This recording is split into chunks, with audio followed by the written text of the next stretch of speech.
back like we never left.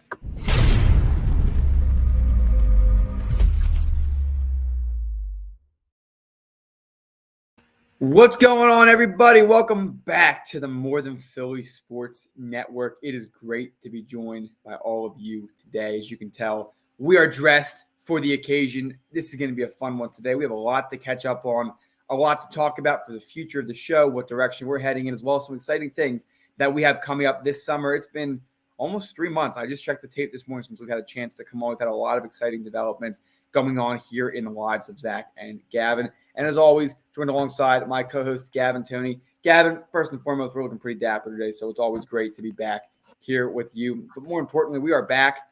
We are looking forward to a fun summer of covering the sports world, whether it be baseball, whether it be pretty much anything. We got the NHL playoffs going on. We got the NBA playoffs. A lot to talk about there. We have to catch up on the future of the Sixers. We'll cover that early in today's show. We'll go into the meltdown for the Phoenix Suns last night. But first and foremost, tell us about what's been going on in the life of Gavin. How are you? And welcome back. I'm doing good, Zach. Listen, we finished the first year of college. But other than that, excuse me, ladies and gentlemen. Other than that, I just been here, ladies and gentlemen, just been working and just working and just getting right and getting ready. But Zach, I will say something. For those who may or may not know, close friends or not, your boy has a little ink to him now. Zach. I got mixed reviews on it, but it's gonna be debuting pretty soon. But all in that, Zach, I've been great. I miss doing this. It's been a while. School has really kicked us in the butt along as like trying to get time in. But it's good to be back. But Zach, did you coach baseball when you were going? I may have. So for those of you that know my entire emotional roller coaster in baseball, it's a sport that I've loved my entire life, and I've played it pretty much my whole life. And I got an opportunity this year. I found out about it from some close family friends that there was an opportunity to coach the middle school team, not our middle school team, but another school in the district's feeder. Their middle school job opened up in 7th grade, so I served as the assistant coach there. It was a amazing 9 weeks. The kids were great kids overall. It was just an awesome experience. We finished the season 12-0. So of course that's something to be excited about. It's hard not to like it. And they all ask me, Coach Zach, are you going to be coming back next year? And I told them all the same story. I said, look, if I can control the future, if I can predict it, by all means, I would love to be back coaching the 8th grade team, which will be the crew that I was with this year. But again, we don't know yet. We don't know where everything's going to be. Gavin, we know more than anybody how quickly life changes and how it moves. But for all things considered, my past with baseball, my past relationship with it, to go out there and just have a good time with it, coaching the team, inspiring young players, young human beings, young men that will be running our society one day. Honestly, 6 years younger than us, so they're in our generation. And they were all amazed by the idea of that. Our head coach is a little bit older than myself, but I think it was nice for them to have someone to connect with. And look, they won, they kept their heads level, and it was just an awesome experience. So maybe next year we'll do some live streams at some games. Gavin can be our sideline reporter and get some interviews with me like they do on ESPN Sunday Night Baseball, the old mic'd up and everything. I'm at to call Jake Starr and see how that's done properly. But Zach, real quick before we get into today, there's another thing I ask you. Business ventures, New York trip. I mean, Zach, come on, man. I mean, you are living the CEO lifestyle. For those who may or may not know, Zach has a company outside of this that hopefully one day, excuse me, that we can partner up with the show and along with this company. But I got a chance to listen in. Me and a couple other got to listen on his sales pitch for was it a club or was it something else? It was part of an accelerator program for my company through the school.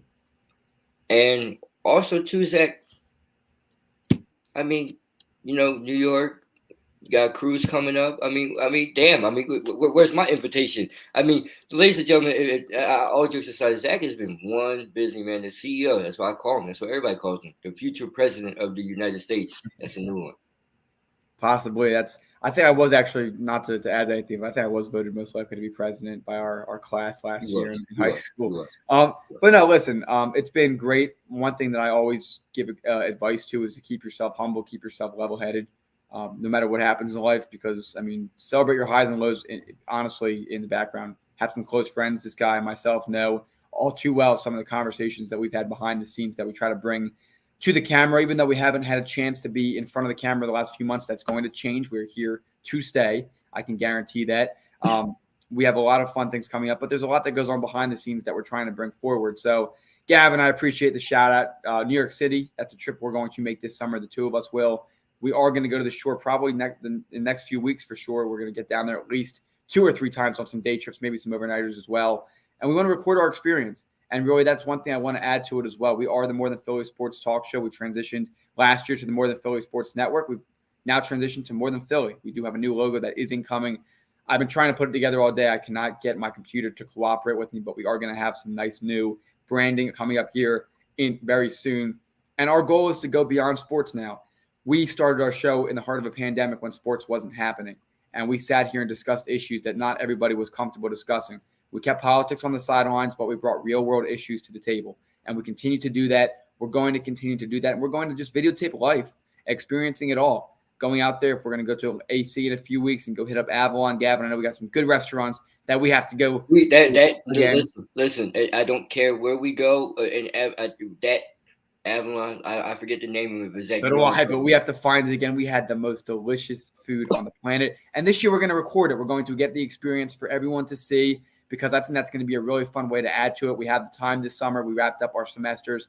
So, Gavin, I'm really excited for this summer and everybody that has stuck with us. We really appreciate it. I know it's been a little inconsistent since school hit the ground running in the fall, but I guarantee you we're here, especially this summer. This is our prime time, Gavin. It's when we started the show a couple summers ago. We've gotten some solid interviews, and this summer we have a lot more exciting things coming up. So we hope that everybody stays tuned beyond these first few weeks of the summer. Correct me if I'm wrong. The 2-year anniversary is right around the corner, right? June 1st. It's almost June. Yeah, we're less than 3 weeks away. Less than 3 weeks away. Of the 2-year anniversary, maybe we have to throw these suits back on again. But, ladies and gentlemen, these are here to stay. Don't worry. Okay. Well, let me rephrase. For him, yes. For me, I don't know. It's a special occasion. All right, I'm trying, ladies and gentlemen. I'm trying. But, like Zach said, we're excuse me. I have a cold. I'm always sick, ladies and gentlemen. But, like Zach said, we're trying to bring a lot of new things to the show. I hope you guys, are ready for it. We get into competitive mini golf matches. Yes. Us, mini golf is a serious thing on this show. We argue about it on this show over and over and over again. And that the new season is started. So Zach, get ready. I hope you're ready. I've been practicing. All right, I've been practicing a lot. I'm going to Top Golf maybe this Friday to really practice my swing. And also too, Zach, you said it best. This is more about sports. We started in the heart of the pandemic. We started in a rough time in the country. And Zach, I don't know if you got a chance to see, but past Sunday to discuss the news that came out, or Saturday in Buffalo. So my hearts and prayers go out to you, to the families that are affected. And we're going to continue to talk about it all the scenes as we always do. But unite through sports is our motto, and we're not going to lose it. But also, Zach, the future looks bright. The younger generation, you said the younger generation about your team. I'm excited just to see what the future has in store for us as personal. With your business ventures and my desires to conquer things for me to move forward in life. It's fun, and the show is going to always go on. And I know we talk about the radio station all the time. Zach, we have to bring it. We're going to have to bring the radio station to us. We're ready, man. I'm telling you, this is the time to do it. We have the time. We're overdue for a lot of fun this summer, Gavin. So let's kick it off. Unfortunately, we're not going to kick it off so fun. We are going to talk about the 76ers to begin our show today. Again, we haven't been here since – we were here. We discussed James Harden being traded to the 76ers and that fun honeymoon phase that we had. But the reality is all good things come to an end. It's settled down. The last few months of the season were kind of mediocre for the 76ers. It was really hard for guys like Tobias Harris to find their spot in this offense. But then that Raptors series, the Sixers looked dominant for 3 games, fell off for 2, came back and won Game 6 in a dominant way in Scotiabank Arena. I think it's actually been renamed, but that's how I will always remember it in Toronto. And they go into that Miami Heat series. Joel Embiid, so many season-ending injuries by itself. His face by itself was enough to shut him down. His thumb by itself was to shut him down. And, time caught up with him. He looked terrible in those last 2 games. But I do have a couple of things I do want to cover. And I think these are very important to say. We knew that James Harden was not going to be the Houston Harden coming into this season. Anybody that assumes that is dead wrong. And first of all, almost every single person that I talked to that's a 76ers fan wanted James Harden. There is no such thing as losing this trade for Philadelphia, and here's why. Ben Simmons refused to play in Philadelphia under any circumstances. The organization tried to work with him, whether it was back issues, whether it was mental health, and if it is, we're going to respect him for that matter. But the bottom line is Ben Simmons had absolutely no interest in staying in Philadelphia. So it's dead weight. You are walking around with a chain on your foot. And with Ben Simmons, the reality is you were dragging dead weight. So anything you could get in return for Ben Simmons was considered a win for the Philadelphia 76ers. Looking back on it, were there better trades to be made? Could you have gotten role players without giving up Steph Curry and Andre Drummond, which ultimately was kind of the reason that the 76ers struggled so much later in the regular season and in the playoffs? I could argue that. But we knew we were not getting Houston Harden, and anyone that thought otherwise is being stubborn and arrogant. The downfall of this team, I'd say, is too much pressure on Tyrese Maxey to be a scorer. Joel Embiid was banged up and injured. James Harden did not have what it took to take over a team. And Danny Green, of course, got injured at the end, but that was really irrelevant towards the end. Of course, George Niang struggled shooting. Of course, Tobias Harris had his hot and cold moments, as well as Tyrese Maxey having hot and cold moments. But the reality is this team is never going to be focused around James Harden. Do I want them to resign James Harden? It depends. You gave up a lot for him. You gave up Ben Simmons, and you gave up Steph Curry and Andre Drummond, where if you had both those guys, they beat the Heat, assuming you have Harden as well. But again, the reality is that Daryl Morey panicked. And he said, you know what? It's now or never for James Harden. And he jumped the gun. But frankly, he did what everybody in Philadelphia would have done. So we can play Monday morning quarterback and say we're better off getting a few role players and keeping Curry and Drummond. We're better off staying without Harden and getting him involved because now we're stuck with him. We're going to have to sign him now. He's going to agree to a deal. I doubt it's going to be a max deal. And if they move some pieces around, including offloading Tobias Harris's contract, they could go out and get themselves another max player. But is that really what is in the best interest for the 76ers? Is it time to blow it all up? Is it time to trade Joel Embiid and start acquiring more pieces for him? I mean, think about it. What teams win in this league? There are 4 teams left in the playoffs. 4. You have the Miami Heat, where their superstar is Jimmy Butler, a guard/forward. You have Jason Tatum on the Celtics, a guard/forward, really more of a forward. And then you have Luka Doncic, a guard, or it could be a forward as well, but he's been their point guard the last few years. And then you have the Warriors, which obviously have nothing short of dominant guards. This, since 2003, 2005, I think Dirk Nowitzki honestly was the last dominant power forward center, if you want to argue, him and Tim Duncan. But since the early 2010s, this has been a guard and forward dominated league.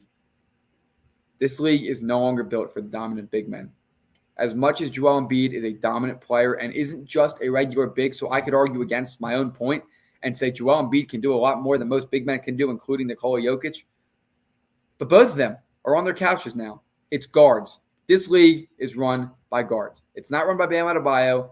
It's not run by James Wiseman, who's been out all year, or Kayvon Looney, who's been their starting big man. It hasn't been run by whoever the center is that they move in and out in Dallas. The reality is that this is not a league that is focused on centers. Teams don't win with centers anymore. It's impractical. Gavin, we can go back over the years at these teams. All right, the Bucks, I'm going to say it now, and I'm going to get a lot of hate for it, and people are not going to respect it. The Bucks were a flash in the pan, and they will never win another title with Giannis. And the only reason they won is because they brought Drew Holiday. No, Drew Holiday wasn't the superstar, but he was that last piece. You need that dominant guard play, and Philadelphia hasn't had it at all. Ben Simmons wasn't it. We know J.J. Redick was not it, if that was your backcourt. Seth Curry and Ben Simmons was nice, but it wasn't good enough. Trae Young beat them last year. It wasn't Clint Capella. At the end of the day, you have to look at these big men and say these are the reasons that we're being held back, and frankly, it's slowing down the ability to win an NBA title. Unless James Harden was Houston Harden, Joel Embiid is not going to win a title. This league is getting better. Kyrie Irving, Kevin Durant, Gavin's getting ready to get back in. He's getting all ready for this. The reality is this is not a league where centers win. Even Shaq needed Kobe Bryant, and Shaq needed Dwayne Wade at some point. Chris Bosh did not win a title by himself, who, by the way, is a little bit different than most centers, but he had Dwayne Wade and LeBron James. All right, the three-point shot, Steph Curry and Klay Thompson changed how the game is played. And the 76ers are playing in the 1970s, comparing him to Wilt Chamberlain. That's great and all, and he got the scoring title, and him and Nikola Jokic both finished first and second, and then Giannis in third for MVP votes. But just look at the history. I'm not even making a subjective argument here. I'm just looking at the facts. Gavin, you know this just as well as I do. Can the Sixers win with Joel Embiid? I don't know. They're not going with Doc Rivers. The 76ers are not going to win an NBA title with Joel Embiid. I'm sorry to say it. I hate to say it as a Philly fan, but every year us and Denver and Milwaukee and all these teams we're looking at, they're saying, why aren't we winning a title? Devin Booker didn't play well yesterday, so they didn't win. All right, like that's how it works. Luka Doncic did play well. I don't even know who the big man is right now. All right, the Grizzlies, who had a really good series, honestly, against Golden State, and if it wasn't for Ja's injury, even though they were playing pretty well without him, they possibly could have made that more interesting. But even Steven Adams isn't a game-changing center. Centers are role players. That's all they are. That's all they will ever will be on an NBA title-winning team. Go back 10 years and try to prove me wrong. I can't find anybody. I'm thinking back to the Mavericks team. It's the last team I can think of was somewhat of a big besides Giannis, where they went on to win an NBA title as them as the lead scorer.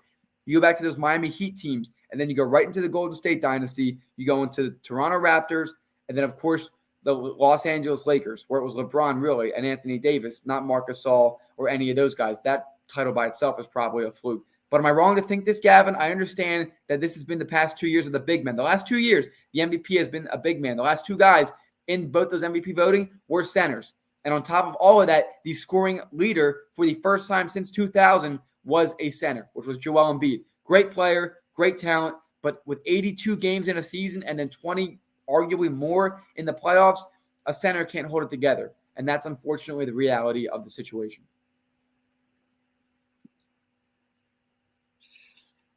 First of all, Zach, I just want to say this. When you're talking about Joel Embiid, you're talking about a guy that was dominant all year long, right? Remember that. Remember the historic month where he was scoring, I think it was 30 plus points and 15 boards or something like that, something historic around the month of January. You're talking about a guy in Joel Embiid who, I don't know, it didn't take getting elbowed in the face by Pascal Siakam to slow him down. Now, let's just talk about this as well. I don't even want to talk about the centers because you're right, Zach. Centers are role players. I agree with you. But there is some centers that do change the game. Shaq is a game changer in center. You do need, you do need a guard to win. I agree. I don't disagree with you that Hakeem was a great center, but he had other pieces around him. You know, I get it. But to say that, like, I don't know, to trade Joel Embiid, I can't see that. Because here's a guy that, okay, you saw his impact when you had him. He's not a guy like Nikola Jokic where it didn't matter if you had him or not. The Jokic was still getting beat up like it was nothing. Like it was nothing. Joel Embiid, when he was there, Joel Embiid, when he was there, right? The first two games back in Philadelphia versus Miami, what did they do? I know it wasn't much, Zach, but what happened? They go and they win. Now, you get a resurgence from Harden and Tyrese Maxey does what he does. But his impact, the presence, the paint presence that he provides. Zach, you saw the first two games of Miami. It was so bad. I didn't even pay attention. There was no point. There was no point in watching that. Why would I want to set myself to watch that? The Miami was getting whatever they want inside the paint. Now, could they win a championship without him? I don't think so. You're right, Zach. You do need a number two. You do need a guard. You need a dominant guard. Could you imagine Steph Curry and Joel Embiid together? Matter of fact, I'll take it one step back, Zach. You remember when we were talking about who we wanted here in Philadelphia, and I said, I don't really want James Harden. I want Damian Lillard. Didn't I say that? I think I said that. You did. Didn't I say Bradley Beal right after that? So be on Damian Lillard. Bradley with Damian Lillard. Because let me tell you something. James Harden, and I love James Harden, and you know, going to be a Hall of Famer. I don't know. Well, he will be. But Zach, you're telling me you come into camp out of shape in Brooklyn. You come into Houston out of shape. You're still out of shape. You don't take basketball seriously. Zach, I don't understand how people can just digress that bad. He only has one move. And it's not declining. Or it's not declining. It's a whole bunch. He's not a spot-up shooter. You know who was a spot-up shooter? Steph Curry was. Was he streaky? Of course. That's everybody. Then you have a guy like James Harden who, okay, well, dribble. The offense goes stagnant. Before the Sixers, it ran through Joel Embiid, but the ball was moving. What I was trying to say is like the ball was moving. There was flow to the offense. When you add a guy like James Harden, who one is out of shape, two cannot shoot the ball effectively. It's like Jalen Rose said it best. His field goal, his floor percentage, 4 of 13, 3 of 13, 4 of 12. They sound like tour dates. Is little baby coming? Is little Dirk coming? Like say, is that who is coming? Is that what he shoot? Is he trying to tell me when the next person is walking in Wells Fargo? Because it sure as hell it's not him.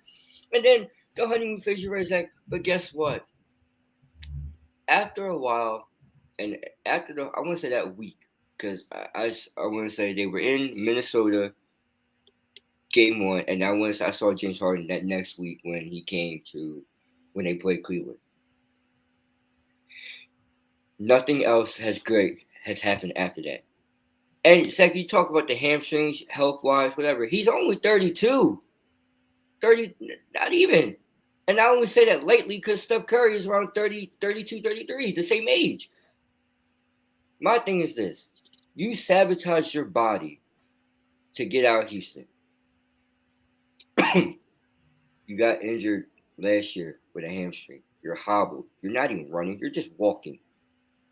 Kyrie Irving, Zach, do you remember the report that Kyrie Irving called him washed and he kind of took offense to that? That's why he wanted out. Him and Kyrie did not get along.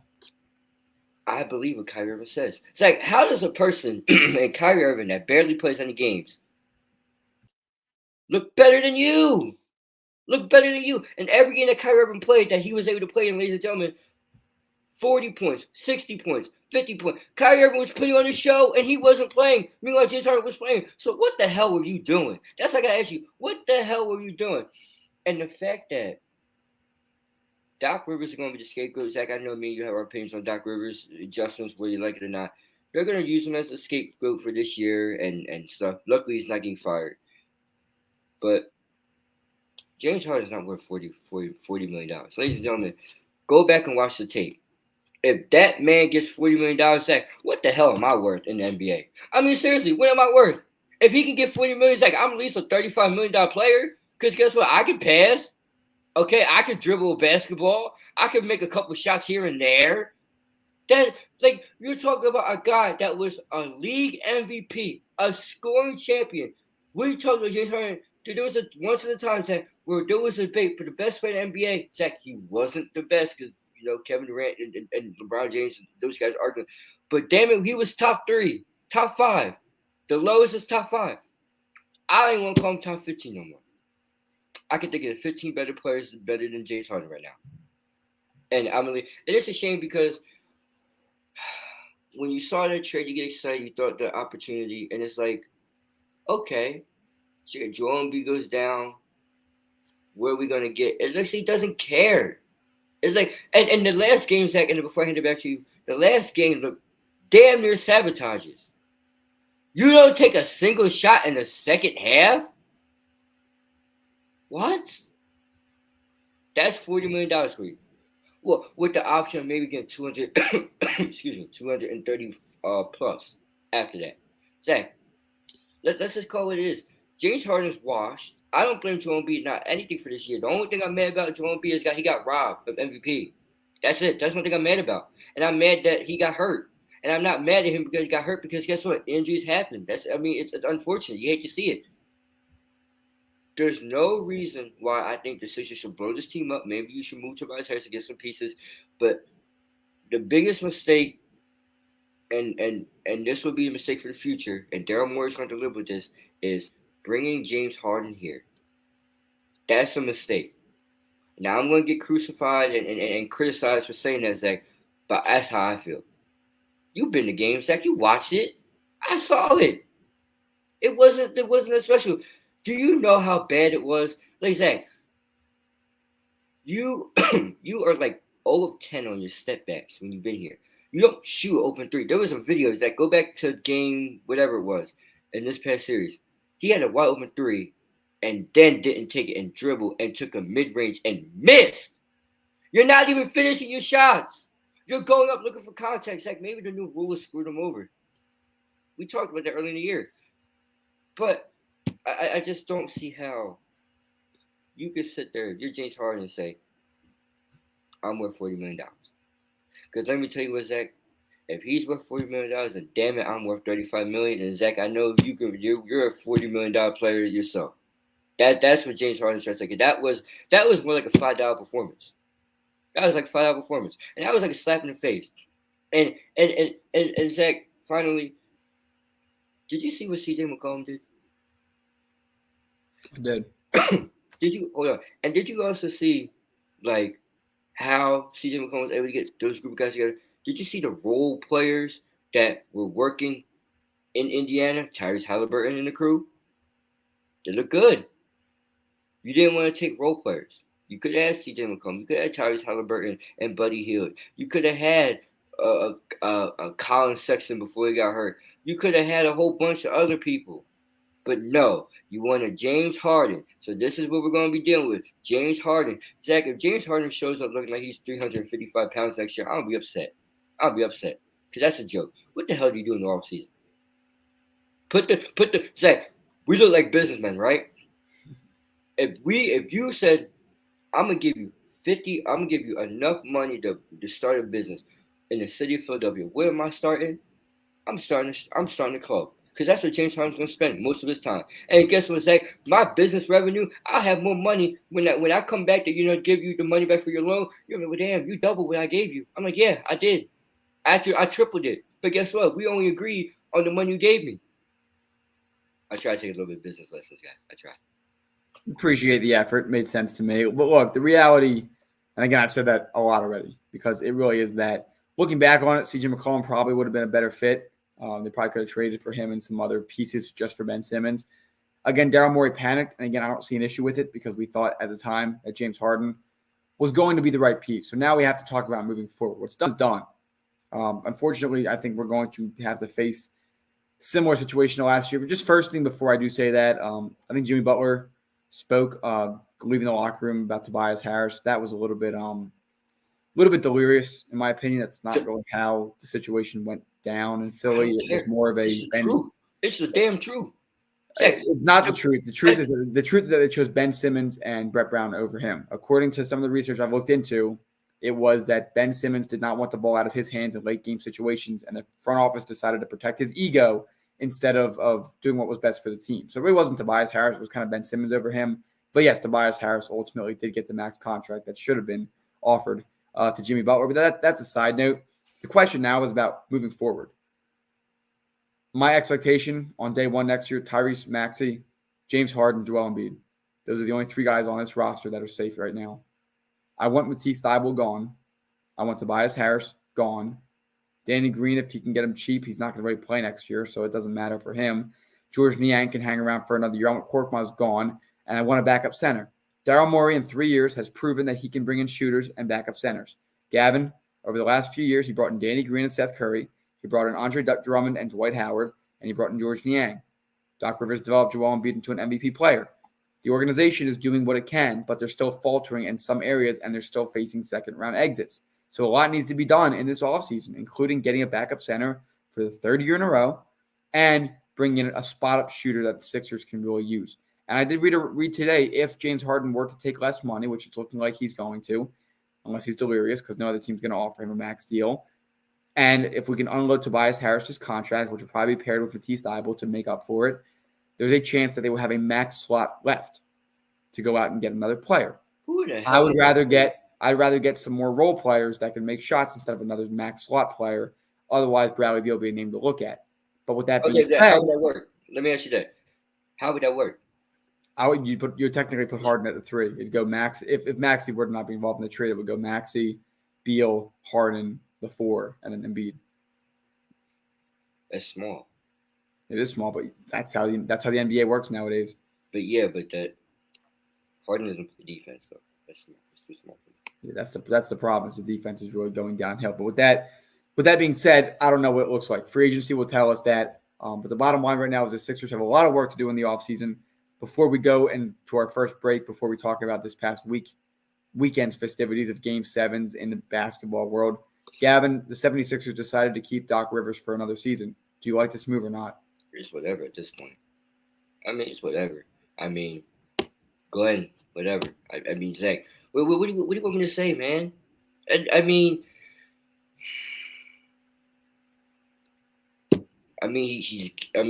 we've been top in the East last year. James Harden didn't really do what he was supposed to do this year. He got hurt. I mean, I like to see the job go to somebody else, yeah, but at the same time, too, he doesn't deserve to be fired because ain't nothing really happened. Like, there's nothing really there's no fireable offense. If anything, he should have been fired last year. But with the Ben Simmons saga and only being there for the first year, it's not a good look for an organization to fire coaches in back-to-back seasons. I will say this. I was impressed with Doc Rivers this offseason, this postseason. His rotations got tighter, especially with Embiid in the first two games in Miami weren't so good. But I thought he outcoached Nick Nurse really well, and I thought he had Eric Spoelstra's number early. The effort was an issue. I'm not sure who you can ask that more out of besides the player. I think the players are soft. You need to mentally toughen up, and you need to go out and get a PJ Tucker kind of guy or a Patrick Beverley kind of guy, someone or a Jay Crowder, someone that comes in and changes your team's mentality and toughens you up. The 76ers are in drastic need of that. They're soft, Gavin, and no coach is going to fix that. That comes from within. And I think that was really one of their biggest issues, especially in those last two games of the series. Tyrese Maxey had heart at the end of the game, sir. That's the problem. Why is he the only one that cared? He was. He was the only guy that did carry. And that's unfortunately the reality of the situation. And that I think is just, I mean, it's devastating to watch a young guy like Tyrese Maxey who put it on the line. He didn't have a great series. He had a couple great games, but he was inconsistent. He had a great year, though. As a 21-year-old who played a great year, he really fit well with James Harden. It's just they came up too short, and they need to bring in a few guys that can change the mentality of this team because they are soft, and I will admit that. Embiid, as much as he's tough and through, I'm not going to call him soft after what he went through, but Embiid has a history of shutting himself down as well against guys like Al Horford, Marc Gasol in the postseason of the past, and James Harden, too, really shut himself down. It's unfortunate to see, and you expect him to bounce back stronger next year with a few new pieces. He has soft tendencies. Joel Embiid has soft tendencies. I agree. That's all. I just don't want to insult him for his hard work that he put in. Well, no, that's why I said tendencies. Yeah, I mean, again, look at the past few years. Look at when he played against Al Horford, when he played against Marc Gasol in that Raptors series. He shut himself down in a lot of games, and he didn't play as well as he has in recent memory. So the 76ers need to go out and they need to get somebody, a power forward, preferably a Jay Crowder type, a PJ Tucker type, someone like that who can come in and change the way that your team operates, because that's going to be crucial for the 76ers to have any long-term success. You just need to do something. The will, effort at the end of the games needs to change. Toughness of the team needs to change. The heart, it's all internally. It all starts internally, especially it starts with James Harden. Dedication shows. Championship team shows. First in the gym, last in the gym. Zach, you know why Jason Tatum's on a tear right now? They figured it out. You know why? You know why guys like Luka Doncic and even though Giannis went out yesterday, but Giannis Antetokounmpo, Jimmy Butler, Steph Curry, these guys are like just dedicated to the game, eat, sleep, read the game. Especially like Jimmy Butler. You remember the story in the bubble where he, in the room dribbling the basketball, first in the gym, the hard work, dedication. I don't see that from nobody from this guy. And your superstar in Joel Embiid, who was hurt, Zach, he carried the team all his own. I was disappointed to see the effort of James Harden at the end of the year, at the end of the series especially. Hopefully, it's all internally and they can figure out and come back together. But I did tell you that losing Andre Drummond was going to be a big problem. I agree with that, and we know that from past. We know from the past having no solid backup center is big. And so I'll leave it with this. A lot needs to change in this offseason. They don't need to blow it up quite yet, but they need to bring in a few guys. They need to become tougher physically and mentally. That is going to be crucial. So coming up after this, down go the Bucks. Defending champions lose to the Boston Celtics. They will face up against the Miami Heat, a repeat of the bubble Eastern Conference Finals where the Miami Heat were able to win that series. The question will be who will come out on top in this series. How are the teams different than they were just a few years ago? And the Western Conference, what happened to the Suns? 27 points in the first half yesterday. Is Chris Paul's legacy ruined after that? And how will Devin Booker and Coach of the Year Monty Williams look to bounce back after what seemed to be their title for the taking? And finally, Gavin Toney's bandwagon Golden State Warriors are back. I said before the season that Steph Curry was my pick for MVP. I said Gavin, Tatum. I was wrong. I was wrong. But was I really that far off calling that comeback? Why Jordan Poole has been the key to the return for the Splash Brothers +1. Stay tuned. Would you like to know how you can support the More Than Philly Sports Talk Show? If so, head down to the comments on our YouTube channel. You will see 2 links there. The first is our Teespring, where you can see a wide variety of apparel products, including our signature product, the More Than Philly Sports Talk Show sweatshirts, offered in a variety of different colors, including gray, navy blue, and more. Finally, we have our Patreon page, where you can become a monthly donation member. 10% of all donations go towards an organization of our viewers' choice. We hope that you enjoyed today's episode, and if you can't donate, that's okay, because you can always share this. Gavin, you seem like you want to talk about Phoenix first, so we're going to start with that. Phoenix Suns lost a 2-0 lead in the NBA Finals last year to the Milwaukee Bucks. A very respectable loss, in my opinion. The Bucks were a good team last year. But with that being said, they came back this year with the best record in the NBA, 1 seed from day one to all the way up to this point. Gavin, they were up 2-0 in this series against Luka and the Mavericks, a team that looked like they were dead in the water.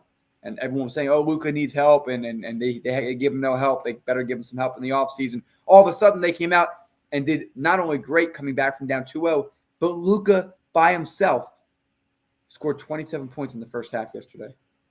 And the Phoenix Suns in the first half, Gavin, how many did they score? They scored 27. They scored 27. Gavin, take it away. Zach, real quick, before we go, let's just call it the appropriate ending. The sun has set. The sun is set. The sun is set on the Phoenix Suns. Look, I'll be honest with you, Zach. And when you look at how this team played, they just got outplayed at the end. Excuse me.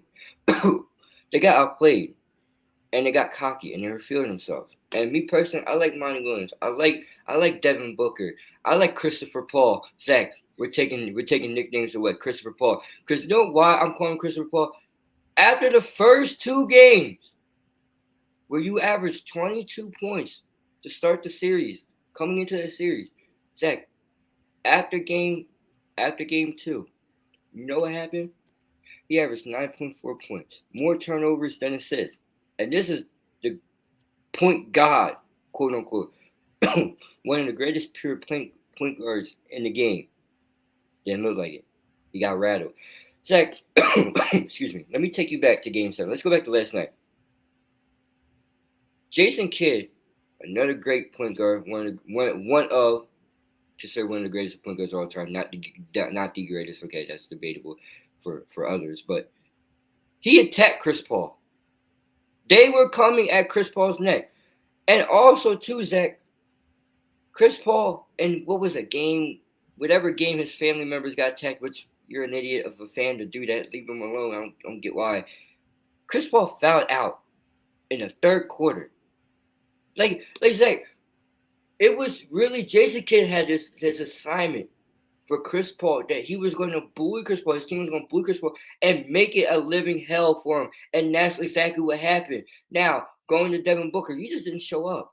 The baddest man on that team, Mr. Kobe resemblance, they always want to call him, did not show up. But Zach, another key storyline about last night's game that no one's talking about is DeAndre Ayton got benched. And he looked awful. He looked flat out awful. Now, you can sit here and look at this many ways. Great Mavs team, great everything, great energy for the Mavs.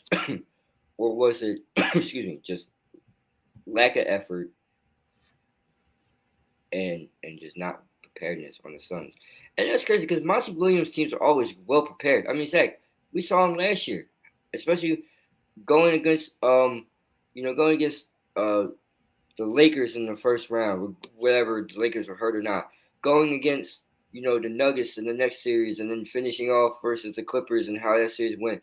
They always look prepared. We thought this was going to be the year to do it. You had the best record in the NBA with 64 wins, and you struggled versus the Pelicans in the first series. Didn't they take them to 6 or 5? I think it was 6. 6. Then you come out and you go up 2-0 versus Luka, and what happens at that? They say, well, wait a minute. Luka says everybody acts tough when they're up. Luka's not wrong. When you're up, everything's fun. You smell yourself. It's not fun. It's like you only scored 27 points. One person matched your team's total team high. And finally, Zach, before I hand it to you, I gotta ask you this: how does this look on Chris Paul's legacy? Because to me, this doesn't look good. This series alone doesn't look good. And you can look up past playoff, instances or history moments, whatever you want to call it. Chris Paul has a tendency to sell and to choke and never show up. And I like how today, when the day the Suns are home and the sun has set and the new day has risen in Dallas and Cowboy hats are being raised, and not Dallas, Cowboys at least, but Chris Paul comes and said, well, I had a thigh contusion or something. I don't want to hear that because you're old. No disrespect, but you're old. And Zach, his contract is set up to where you can't bring no one else in. I said, Phoenix, it's not a bad idea to bring him back, but to give him all that money, that's a bad idea. He's robbing the Phoenix Suns now. Granted, he made them better. He elevated their play, but they're just robbing them. Like, it's just disgusting. And last night's performance was just flat out awful. I'm actually disappointed that I put that game on last night.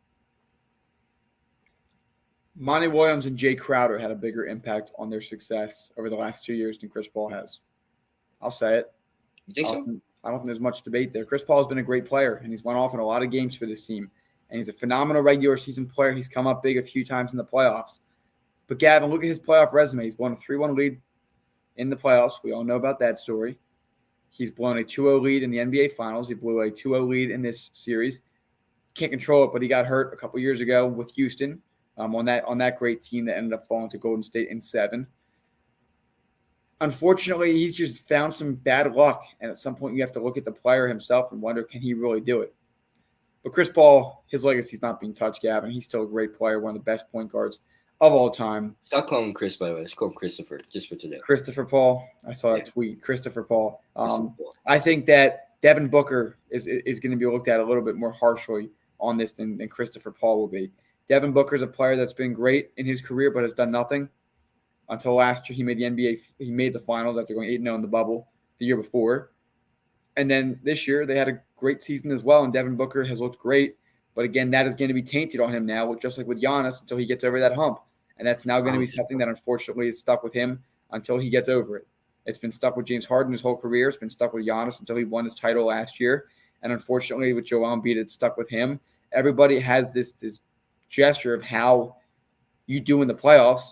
And Devin Booker having 7.4 points in the last few games, averaging total, is just it's an absolute embarrassment. 2 points at halftime last night in a game 7. They just weren't ready, Gavin. They got run over early. And once you get run over early, there's no coming back from that. They were pacing 68 points going in that fourth quarter. They had a good fourth quarter, but again, it was garbage time. Luka Doncic and that entire Mavericks team, they came out on fire. They were ready. They went into Phoenix, and they took care of business. And now they get a chance to go up against Steph Curry and the Golden State Warriors in the Western Conference Finals. Dinwiddie, Doncic, Brunson, who earned himself a lot of money, Bertans, Finley Smith, Tim Hardaway Jr., who's not even playing. Great role players. Daryl Morey should take a look into how. A lot of credit to that Mavericks front office as well. They put a nice team together after considering the past few years they've been kind of just Luka, and that's about it because Porzingis has been getting hurt, but great trade for them to pull off during the season. And they got a lot of pieces that helped out. They found what fit. They didn't get the best players on the market or what looked the best on paper. They found the guys that fit their roster, that lets Luka play at his best. We'll get to our Western Conference predictions in a minute, but I think that the journey ends here for them. But they've had a phenomenal season so far, and they just took down the defending Western Conference champions.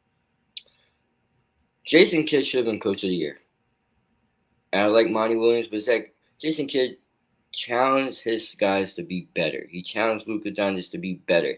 He challenged Spencer Dinwiddie when he got in the door. Look at Jalen Brunson. Those guys are balling.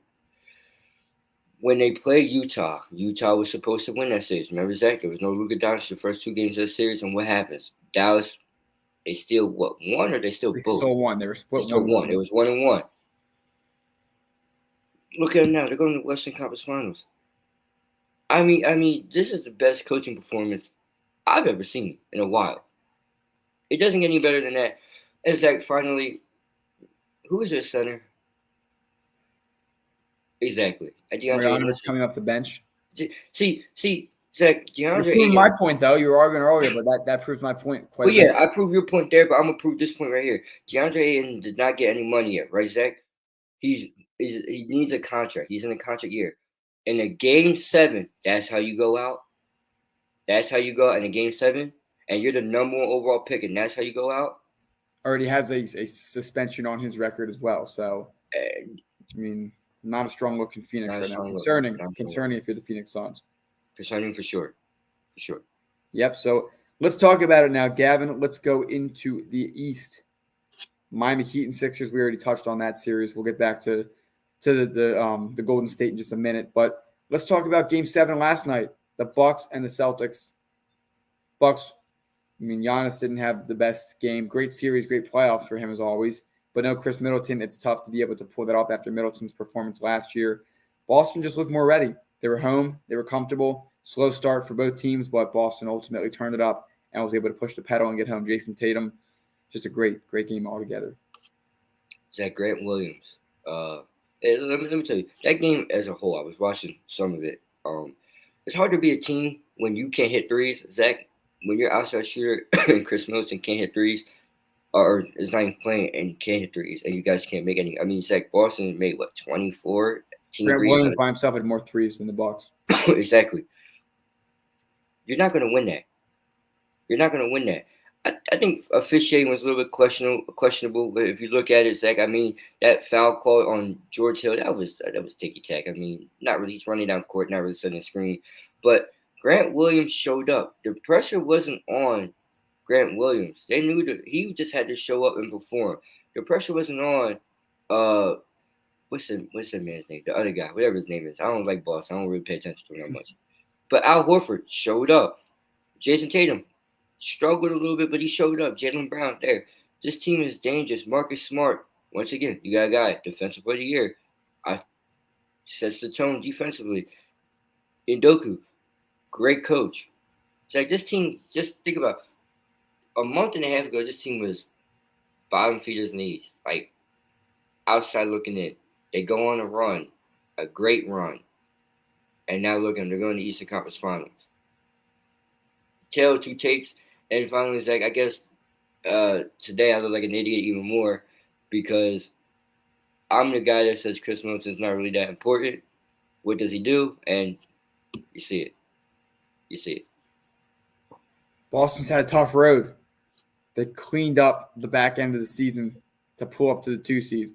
They swept Brooklyn in 4 games, and they beat the defending champs in 7. They're beating Miami. They'll beat them in 5 or 6. I don't think Miami has what it takes to beat them. Gavin, what do you think? Defensively, that's going to be a great series. That's going to go to 7, but that's going to be a rematch of the bubble. For those who may not remember, that was a bubble. You're going to be Boston this time. They're angry. They're ready. They're hungry. Zach, you go to 3 Eastern Conference Finals, you don't win. I mean, 2, you don't win. Game 7. This is their 4th, right, in the last 6 or 7 years? I think so, yeah. Including the bubble. They were not there last year. Isaiah Thomas, they went with Isaiah Thomas one time. And then they went the year they played the Sixers, and then they went not the year after, but then the bubble. Yeah, this is their 4th, I think. Yeah, so you got to win one at one point. I think this is the year. I agree with you, Zach. I think this is going to be 6 or 7. So. All right, now let's talk about it. Let's go to the West. Golden State Warriors, a great series for them against the Grizzlies. The Grizzlies have a lot of promise, Gavin. The 2 seed this season, I believe they were, or 3. John Morant, unfortunately, getting hurt. Dylan Brooks had his own drama on and off the court. But that team has a potential. Jaren Jackson Jr. looks pretty good for them. I think they're going to be a great team moving forward. They have some moves to make in the offseason. But again, you ran into a really good team in the Warriors. Just unfortunate timing for the Warriors. John Morant to get hurt, but his play style, Zach, I like this team, be able to shoot more and try to dunk on the world. But that was that was the best series I've seen in a while. Physicality, check the box. Every game, except for one game, was really blown out of proportion. And for Golden State, they lost like damn near 50 points. That was a great series. Like you're right, the future looks bright for Memphis, and the fact that no one has a really big contract on the team, I wonder if that's a place where free agents look and say, "Well, wait a minute, I want to join." It's like the future looks bright for Memphis. I like T. Morant. I don't see what the hate was on T. Morant for, but you just ran into a resurgence of Golden State, and they are looking like they want to win it this year, and it's a pool party. All right, Jordan Poole is like the third splash brother that they're missing, or that they had in Kevin Durant. That's a big ask. That's a big comparison. But Zach, he could do it. He did versus Denver. He did a few games versus the Grizzlies, but not all of them. Surprising, but I mean, just a great series, man. I don't got no words. It's just that's how great it was. It was one of the Zach, to put it in perspective, it's one of those series where you don't want it to end, but it needed to end. Like, I was cool with either side winning. Yes, certainly. I mean, over 50-point win for one of the teams that didn't even win the series. Just one of those nights, I guess, for Golden State and Memphis. But how about that last game, Gavin? Steph Curry, the resurgence of him. I've been saying it for a while. The dynasty isn't over. They had a lot of injuries a couple years ago. All three guys got hurt. All four, actually, from Draymond Green, Kevin Durant, Klay Thompson, and Steph Curry all missed significant time, one of which, of course, had left the team and went to Brooklyn. But you have Andrew Wiggins now after that D'Angelo Russell trade, and they have Jordan Poole, the resurgence of him, as well as Juan Toscano Anderson and a couple of other key players. They still have James Wiseman, who has yet to touch the floor this year and won't touch the floor this year. But they have a lot of really good pieces. And Gavin, I said this a few years ago, the young guys are getting playing experience. They're going to be bench players in the playoffs. They're going to be needed and asked, and they have that starting experience. Now, Steve Kerr, great coach, great at developing these guys. Warriors, I'm going to take them over the Mavs in 6. It's going to be a close series. But again, Golden State just has a lot going for them, and I think they're right back to where they need to be. And I think they're going to win the title. They're going to beat Boston in probably 6 or 7.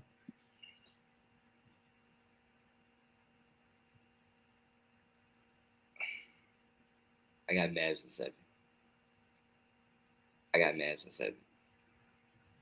If it gets a 7, I got Mavs in 7.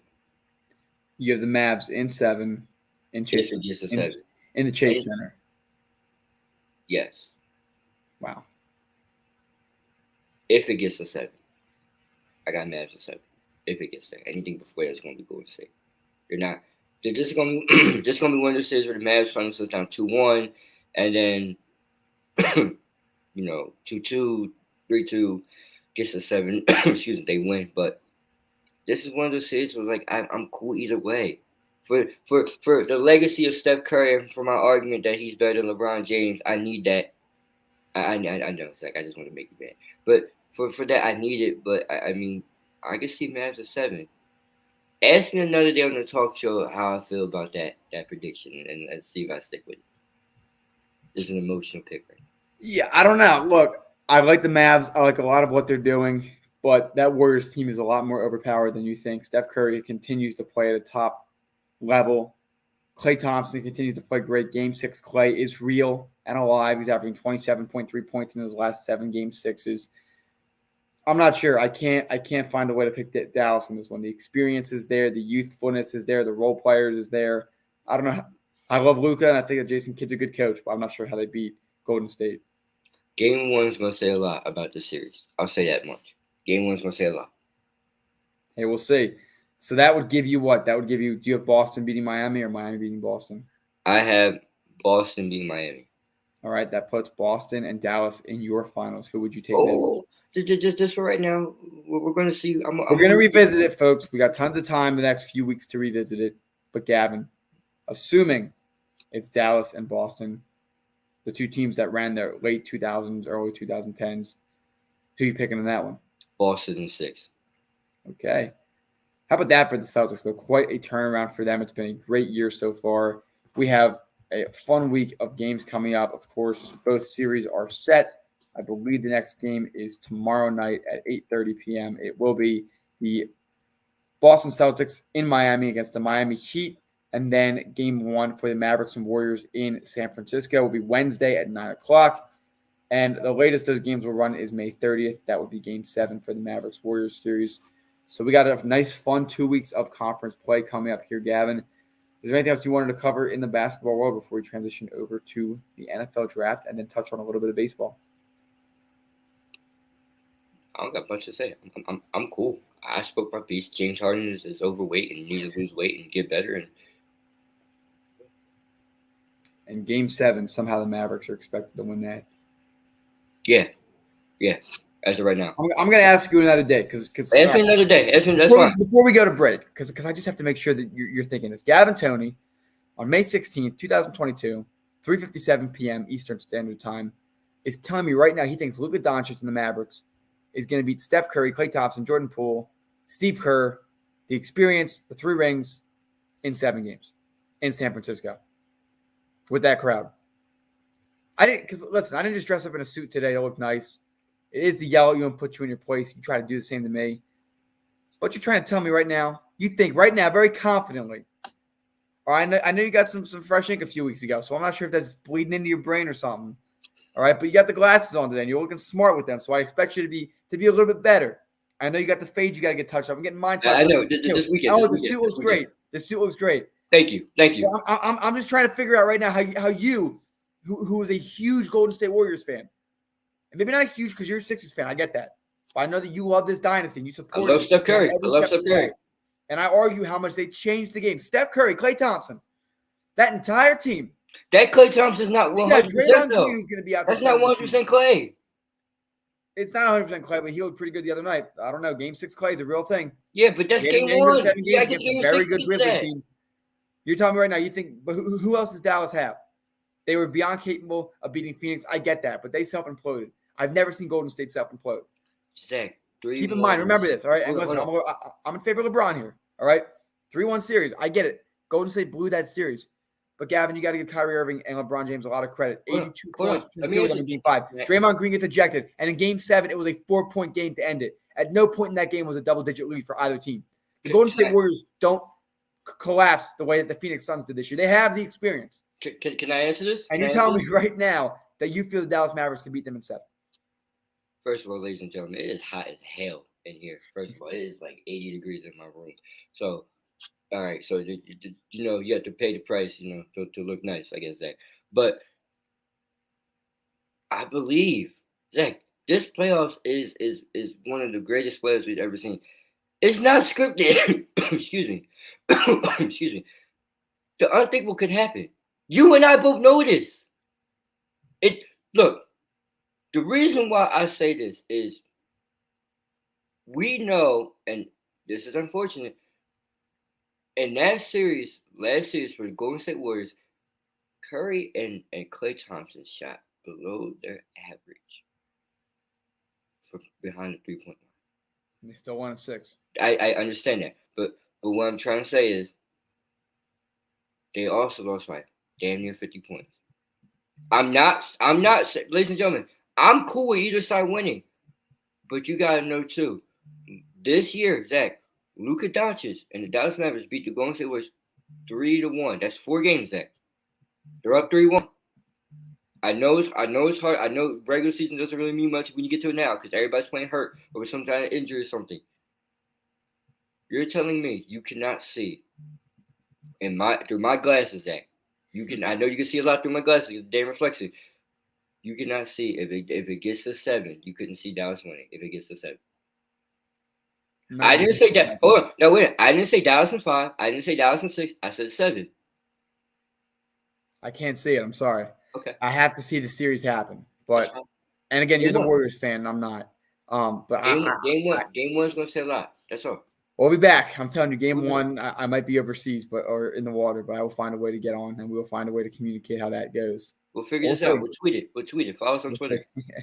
But we'll say, actually, no, it's Wednesday night, actually. So I'll be here. We'll be back. We'll be covering it. Maybe we'll do a post game, not in these necessarily, but all right, Gavin. I'll remember what you said. I'll put this back on. I'll remember what you said. Okay, that's fine. I will see where that takes us. Coming up after this, we will touch on the Philadelphia Eagles briefly in their draft. We'll take some time this week to go over it more in detail. We are running out of time today, but we will touch on it as well as the National League Player of the Week, Bryce Harper, after the Phillies take 5 out of 7 on the road despite a disappointing loss yesterday. They still found a way to take 3 or 4 from the league best LA Dodgers. Stay tuned. Would you like to know how you can support? We are now offering a new product on our Teespring. Wear a mask in public. We are now supporting a custom designed mask with our logo on it. Purchase it today, and 10% goes to a foundation of our viewers' choice. It offers a full nose and mouth coverage, single-sided print, includes 2 2-inch elastic ear loops. non-medical grade product. And finally, $1 from every mass sale is donated to a nonprofit to feed children in need. Enjoy today's episode. It's been some time, so I almost ran the same ad twice, but it's all right. We are going to do some new recordings for some ads coming up. Maybe we'll start a suit store since we're able to rep these so well. But let's talk about it, Gavin. We'll start briefly. Real quick, where's your suit from? Mine? I got it in the mall, actually. I think you were were you with me or not? No, you were not. I was not with you on that one. I was there with a couple. Ryan from school was there. I went with him up. We went and got it fitted. This is from the Michael Strahan. I'm just playing. It's from Men's Warehouse. There you go. But yeah, listen. So let's talk about it. Jordan Davis, first round pick for the Eagles. They had 3 draft picks. They moved a bunch around. Only picked 1 pick in the first round. They have a second first round pick for next year. They got some more pieces, including Gavin. The big one of the night, A.J. Brown, is now a Philadelphia Eagle. So I got 2 questions for you. Yeah. Number 1, are you happy with the Jordan Davis pick? Yes. And number 2, how do you feel A.J. Brown is going to fit with the Eagles, and do you like that trade? Let's start with number 1 first. Jordan Davis is going to fit this team well. Zach, Fletcher Cox here from 1-year deal. You and I both sat here and said it's time to move on from the past and start moving to the future. Zach, he was the best defensive tackle in this draft. That's a big boy that you got in the middle. That's coming after quarterbacks, running backs, everybody that's going to run. Anybody that's going to run in the middle and think, they're going to think twice. You got Javon Hargrave, Hassan Reddick. People forget he's still here. You got Fletcher Cox still here. Brandon Graham's going to come back. At what sort? I don't know what he's going to be. I like this pickup. The front's going to look fantastic, and it's going to look scary. It's going to look vicious like the Super Bowl we run. To answer your second question, A.J. Brown's impact is going to be phenomenal. He's going to fit in fine.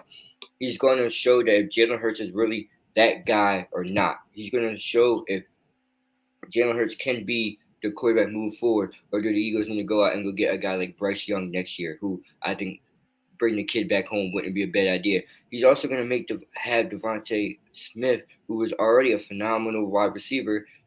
He's going to get a lot of number 2s.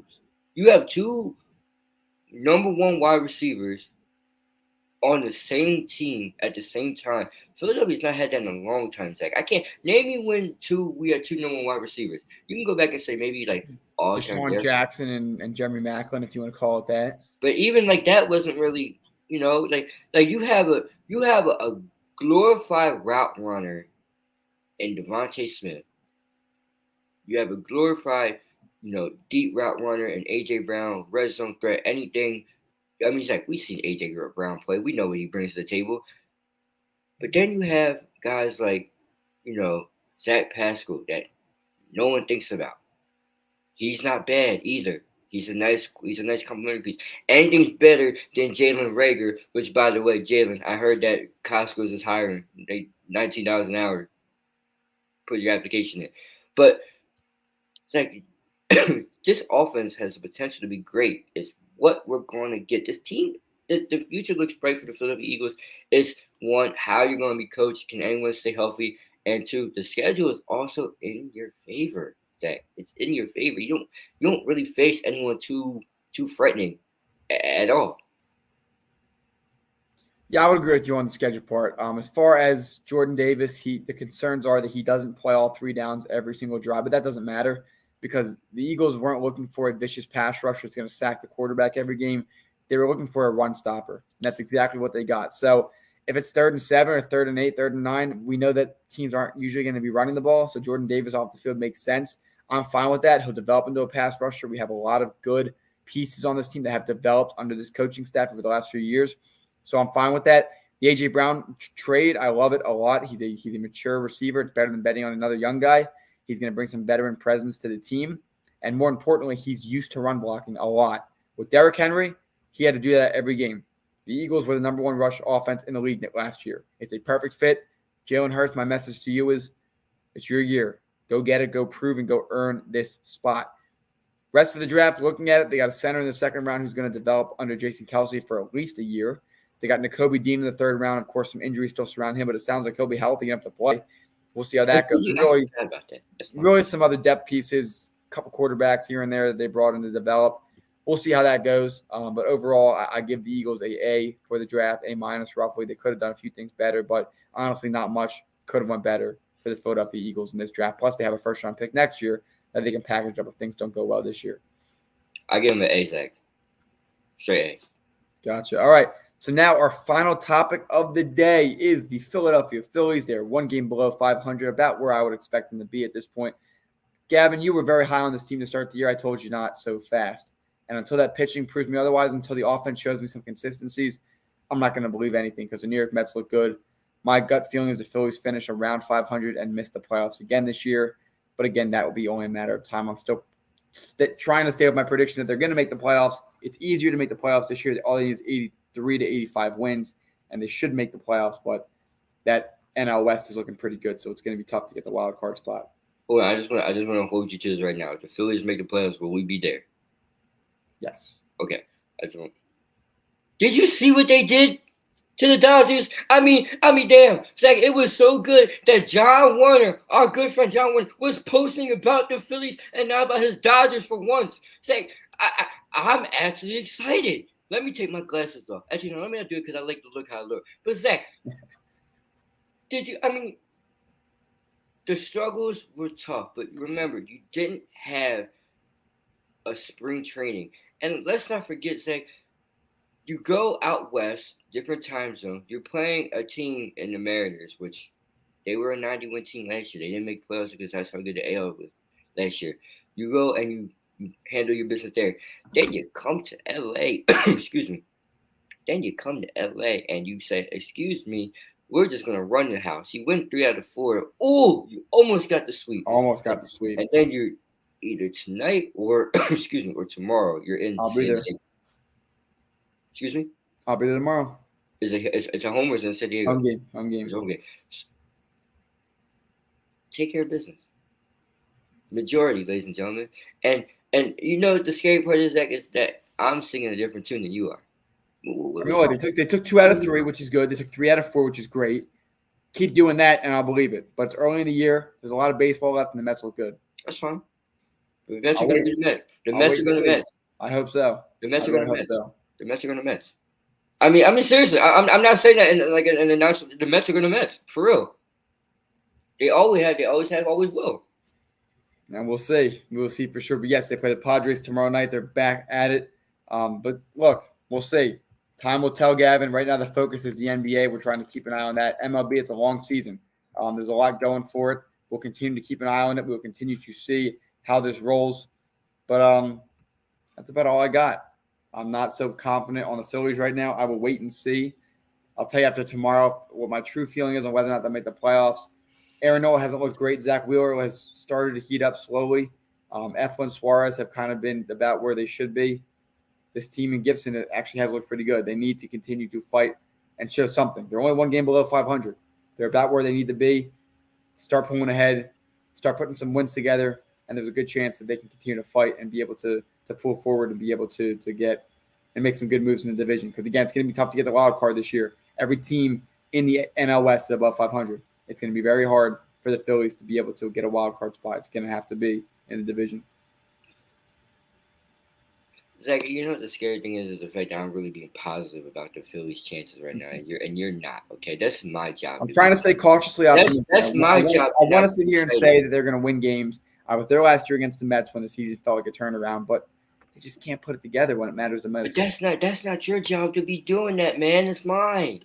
Why am I being positive about the Phillies? New season of the show, new roles change. No. If you think I'm going to take the LeBron side of the good debate, that's not happening. So nice try. But Zach, that's not how it works, man. Come on, I make my money off yelling at the Phillies. But come on, man. But all jokes aside, it is a long season. The Mets are going to Mets, and the summer is about to come. So we'll really see what this team is made of. Joe Girardi, I feel like he's coaching for his job right now. He is. Absolutely. And it's a shame because that's a really good manager, but you're just making mistakes sometimes. And sometimes it's his fault, and sometimes it really isn't. Sometimes it's play, sometimes it's effort. Zach, I don't know. Maybe this could start something. You go out west. I hope so. Well, because listen, we asked for more bats. We got Castellanos. We got Schwarber. All right. We asked for better defense. We got Johan Camargo. Alec Boehm is starting to look better. Stott had an amazing play yesterday. So he started coming to his own. Moniak is still yet to come up. Remember, he had a great spring training. He's been hurt. So that's still waiting to come for a true center fielder. Abdul Herrera's on a cheap contract, doing honestly better than what. Did you see what the hell he did? Can we see, ladies and gentlemen? Good. No. Matter of fact, Zach, you tell him. You go for it. All you. No, you tell him. I've liked what I've seen. Look, a couple mistakes here. Like Alec Boehm had a tough start to the year, and he's really shaped himself up since then. Abdul Herrera is going to do things that honestly shouldn't be a shocker at this point. He's a placeholder. Gavin, for what he's being paid, for what he's producing, I don't think it's the end of the world. But he doesn't. That's not the end. Swing through his legs, ladies and gentlemen. He swung at a pitch that was in between his legs. Not at his legs, not at the ground, not outside. In between his legs. I'm done. We'll see. Look, you're starting to sound more like the pessimistic Phillies fan. I know. Listen, we have time. We're going to figure it out as the NBA Finals wrap up, as the Stanley Cup wraps up. We're going to see how the Phillies look, and I'll tell you then what I truly feel. But right now, I'm not feeling it. I've yet to feel it. They need to prove. They need to prove me wrong. They got to show they can heat up at the right time. They have the bats. They've spent the luxury tax money. They have the bullpen. The bullpen has not been an issue this year, but the offense needs to put up consistently. That's all I got. All right, fine. But Zach, you gotta admit, I mean, you coached a bunch of seventh graders. Did they swing anything in between their legs? Mostly just above their head. Just above their head. Okay, well that's normal. Because I would swing at anything at my face too. I'm just saying. But damn, in between the legs? Wow, that's a new one. Damn, that's bad. We'll have to pull a video for next time. Show them all the visuals. No, let's see it. But listen, everybody, we've covered pretty much everything today. Sixers, NBA playoffs. We'll get to the NHL tomorrow. Gavin, Madison Square Garden, by the way, very, very beautiful stadium. I had a chance to see it in person, under it as well at Penn Station when I got off the train there. We actually were next door when we left the station to come home to Philly. But yes, overall, covered all the sports. Gavin, great to be back. As always, stay tuned to our Twitter, Instagram. We'll get that up and running, continuing to move so we can communicate to you. And we're doing some vlogs this summer as well. We're going to go to the shore a few times, go to New York, have ourselves a fun summer. So thank you, everybody, for supporting us. Anyone wants to join us? Sorry to cut you off. And hold on, wait a minute, because we're not going to forget this. I'm setting this up right here, right now. July 3rd, my birthday. We're having a little what is it? Like cook-off? Cook-off? Yeah. Cook-off. Barbecue off. How about barbecue off? I like it. It's my dad versus Zach smoke off. So wings, ribs, brisket, everything in between. Did you say mac and cheese too? Because I don't know if that was actually on there. Should I bring what? Should I make some? You might lose in that one. See, I don't know. I'll make it. I'll throw bacon bites in there too. Bacon bites? You never seen that? You put bacon bits in mac and cheese? I've seen it before. Apparently it's good. I've never had it, but anything's possible. Glasses are off. That's how you know he's ready to be done. Have a good one, ladies and gentlemen. Have a good one. Thank you, everybody. Bacon bite. Actually, I don't. Hold on. I actually don't look. I don't like the look without the glasses on. Let's see if I can put the bag on. You want them on to wrap it up? Yeah. Close us out. Close us out. All right, everybody. Have a good one. We'll be back most likely tomorrow. Should be able to, unless we lose power from the storms. It's so nice out right now. Yeah, it is. They messed up on that one, but what's new? Thank you, everybody, for joining us today. We appreciate you all for coming out, and we'll see you all tomorrow. Have a good one, everybody. If you enjoyed today's video, make sure to like, comment, and subscribe if you haven't. In addition, hit that bell icon and set it to all to get reminded of when we go live and when we post excerpts of our videos.